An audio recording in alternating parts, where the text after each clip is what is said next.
Before I get into today's video, I've got a bit of disappointing news. We came to the realization a month and a half ago that Hydroneer Multiplayer has hit a massive brick wall. The multiplayer physics engine was always going to be the hardest part about this update. And unfortunately, we've tried many different avenues and we still couldn't get it to work. We tried three main avenues, the first one being the bullet physics engine. This is something that isn't native to Unreal Engine 4, the engine that Hydroneer is made on. This is the physics engine that Rocket League uses, and it works really well for them because there's only, one object kind of moving around in the world, yet Hydroneer has many. So we tried to use this, especially because it uses deterministic physics, which is exactly what we need. With a game like Hydroneer, with loads of moving objects, you really want to make sure that every single object is kind of lining up for every single player and they're moving at exactly the same speed and the exact same position.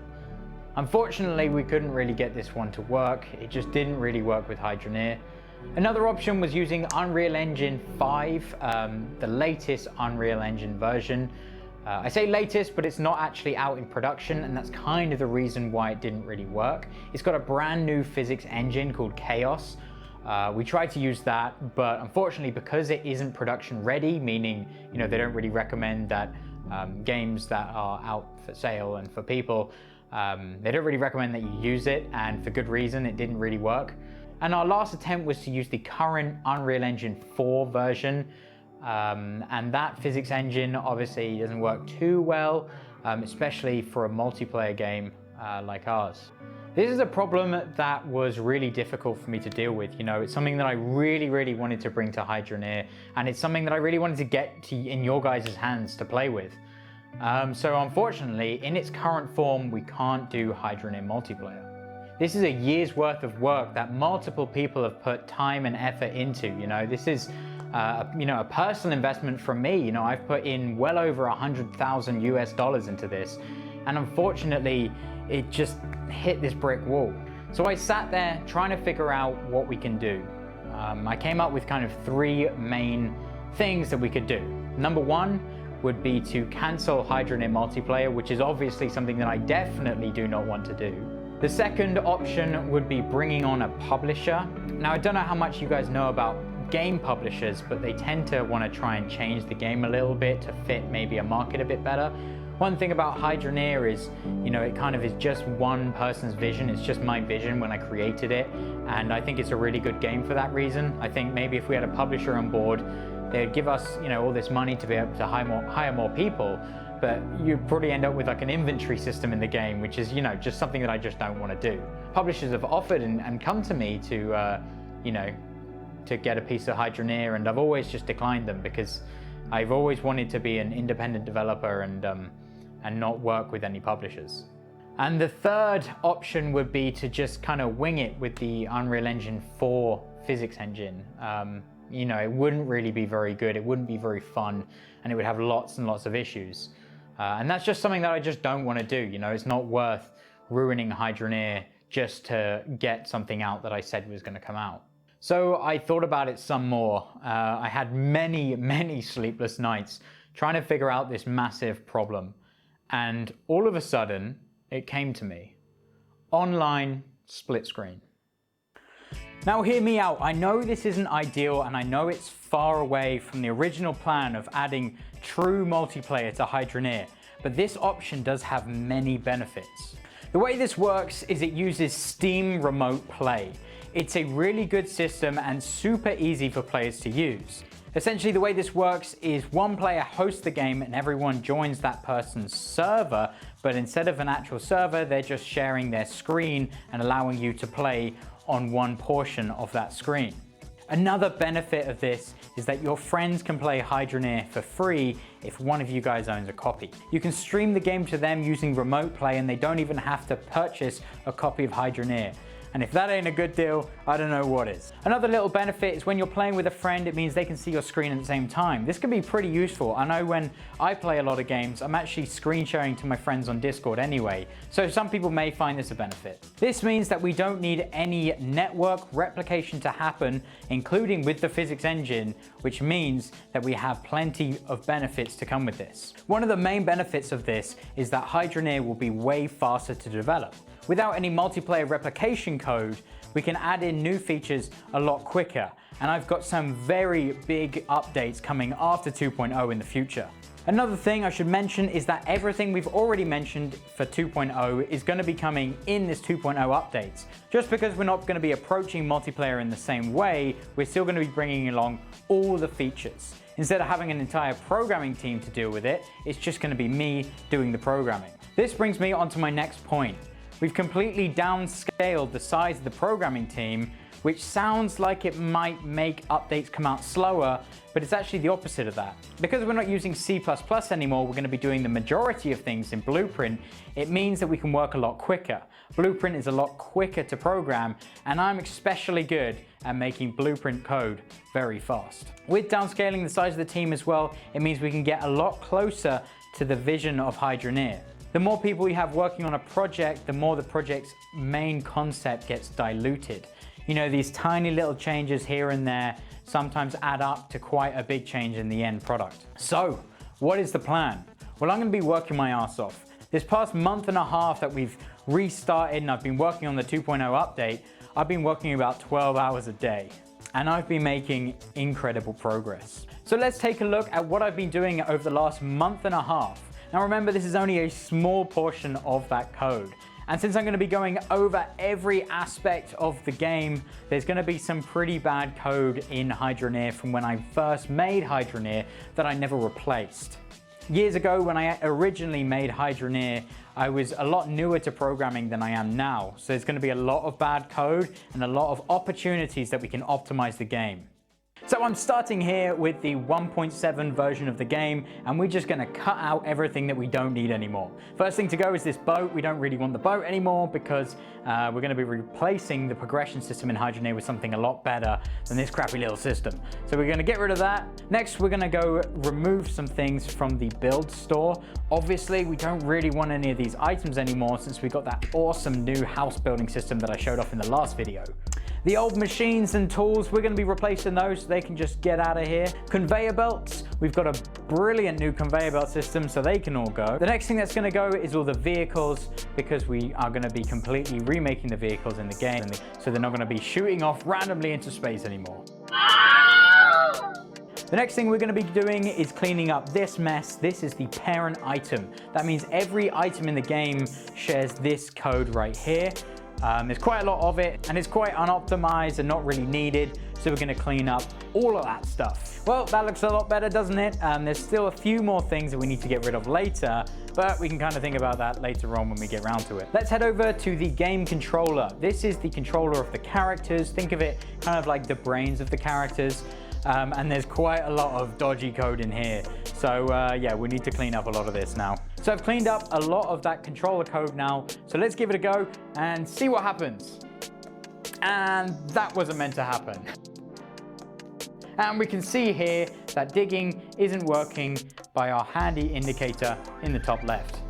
And we can see here in the code why this isn't working. If we zoom in over here, we can see this is why it's not working. When you click something, nothing really happens. And this is why Blueprint is really awesome and is really easy to work with, because I can see right here in the code while it's happening what is actually happening. So then I use that to recreate the diggable code and put it all the way back in the game again. This is just an example of the many times that I've recreated something and it's broken, I've had to fix it again, but the end result is a lot more optimized. Moving on, there's one thing I've noticed here, and that's we've got quite a lot of items that don't actually have any purpose. We can kind of combine them all into one item. I think it'll be a lot more optimized and a lot easier to work with if we do this. And here she is. A beautiful data table with every functionless item in the game. Did it take me a long time to create this? Yes. Am I going to cry about it? Not any more than I already have. Moving on, let's make a brand new animation system. Right now, Hydroneer uses a timeline-based animation system, which is pretty unconventional, but works perfectly for the style of game that Hydroneer is. The problem is that every single one of these yellow nodes here on this graph adds a little bit more overhead to the game. This isn't really great, so we need to replace it somehow. These little graphs here are kind of just like a timer almost, kind of just follows along a graph from one side to the other and does movement or rotation code based on that. So I've replaced it with this. We've taken the fundamentals of the previous code that I was doing and we've kind of like tied it all together and made a brand new system that essentially just inputs a graph of the rotation, a graph of the movement, a reference to the mesh model, and a value for the time of how long that animation will take. Fundamentally, it's the same thing, but works way more optimized than the previous animation system we had. So instead of using the old timeline component, we can just yoink this code out and add in just our little reference to our animation. Let's talk about digging. As you guys know, the digger you deep, the better the resources in Hydroneer. And this is something that plays into the progression system of 2.0. The deeper you dig, the better the resources, but now they're split up into tiers. You have 4 different models here. You've got a tier 1 and tier 2 pickaxe and a tier 1 and tier 2 shovel. The tier 2 pickaxe and shovels are a little bit more expensive. We also have tier 2 pipes, tier 2 drills. As we continue to add new features into Hydroneer in the future after 2.0, we're going to be adding in new tiers and new gameplay systems to go along with those tiers. So after adding in some of these tools, I went through and remade all of the items in the game. It took a very long time. All the tools have changed, all the resources, all the build items, everything. Everything is just remade from scratch. Every single item that you can pick up and drop has been completely remade. A lot of them are a lot more optimized and some of them just have nicer code to work with. So in the future, when adding new items, it will be a lot easier. One of the things I reworked was storage. Now storage is a lot more intuitive to use. When you just look at an item and press the drop key, then that item will automatically be sent into that storage. One of the new cool features that 2.0 has is hooks. These are things that can be snapped onto a network of pipes. Here you can see I've got a tier 1 network of pipes, and you can hook on multiple hooks onto the same pipe as well. These are going to give you additional functionalities. Let's say you wanted to have a pressure reader and a pipe filter on the same pipe, then you can do so. What I love about this system is it also works with conveyor belts too. Now instead of conveyor belts having pipes already inside of them, you can customize which pipe you want to have inside of the conveyor belt by hooking the conveyor belt onto the pipe. You can then also put a valve inside that pipe as well, so you can have multiple functionalities within one block of the game. It really is a super exciting update to Hydroneer that I think works brilliantly. There's also hooks that can go on top of the conveyor belts as well, things like a dirt shredder or the gem polisher. Since we have more tiers in the game, we've got to have new machines. We threw out the old machines and we've brought in some new machinery. Now these work similar to the ram drill, meaning that they dig down and they do not destroy the dirt underneath of it. So you've got the tier 1 ram drill, we've kind of remodeled it to look a lot cooler. And then we've also got a tier 2 drill, which acts the same way. Now the differences between these two is the tier 2 drill can dig a little bit faster than the tier 1 drill. The tier 2 drill can dig in tier 1 or tier 2, whereas the tier 1 drill can only dig in tier 1. With the harvesters, they pretty much work as the normal harvester does, except from the tier 2 harvester can only process dirt from tier 1 and tier 2, whereas the tier 1 harvester can only process dirt from tier 1. If a dirt chunk tries to get inside of the harvester, it'll kind of just fling it straight back out. This is just some of the new things that I've been working on over this month and a half. I've been making lightning speed progress, and I'm going to get that update out to you guys as soon as possible. I still don't want to put a date on it just yet because the road ahead I've got some pretty big features that I need to implement, such as the actual functionality of split screen and also the back end of connecting everything to Steam Remote Play. That stuff might take a little bit longer than I'd like to, so we're going to work as quickly as possible to get that stuff done. I know it sucks that split screen isn't quite what we were going for with Hydroneer Multiplayer, but I hope you guys are excited of this as I am. You know, there's still some massive benefits that are going to be coming out of this new direction of the game that I mentioned earlier. But this isn't just it. After 2.0, we've got some massive new updates coming to the game. We're planning on doing 2.1, which is going to be harvesting season update. We've got some really exciting mechanics for that I can't wait to be working on.